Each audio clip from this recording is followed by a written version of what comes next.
इस कार्यक्रम के व्यवस्थापक बिहार जगत के एक अनोखे कलाकार सम्राट महासम्राट सभी लिख देते हैं, लेकिन वास्तविक रूप से कहा सम्राट हम लोगों के पूजनीय गुरु आचार्य गौरी शंकर जी, मैं आपके जज्बे को बहुत बहुत सलाम करता हूँ और चरणों में कोट कोट प्रणाम करता हूँ। मंच पर दिशा दे रहे हमारे कवि जी, जिनका कोई जोड़ नहीं है, जिनके लेखनी से अंगार बरसती है, पूजनीय जनरंजन कवि जी, आपका भी मैं बहुत बहुत स्वागत करता हूँ। और हमारे सामने बैठे भारतीय संविधान बाबा साहब के संविधान के द्वारा बहुत बड़ा अधिकार मिला माताओं बहनों को, मैं आप सभी का गहराइयों से बहुत बहुत स्वागत करता हूँ। और हम लोगों के बीच में जो कवि जी हैं नहीं, आज स्वर्ग के सीढ़ियों के झरोखे से देखते होंगे, पूजनीय जगधारी कवि जी, आपकी महान आत्मा को मैं सच्चे दिल से श्रद्धांजलि अर्पित करता हूँ। जिसका हमारे लाइन का और भजला लहरी जी के नाम हो जवानी बदनाम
अंदर से बहुत बहुत हम काम करते हैं।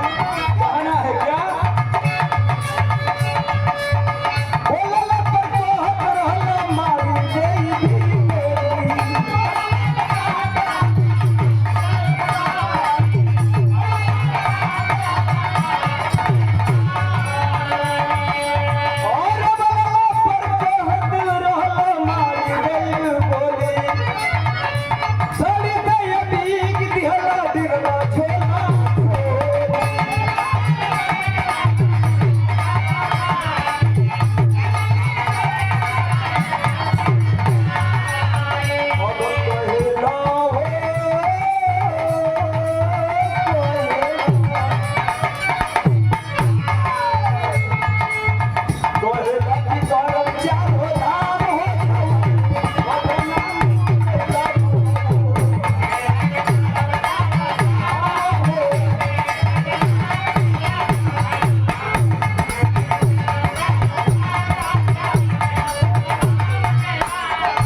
बहुत बहुत धन्यवाद भाई शिव कुमार चौहान जी,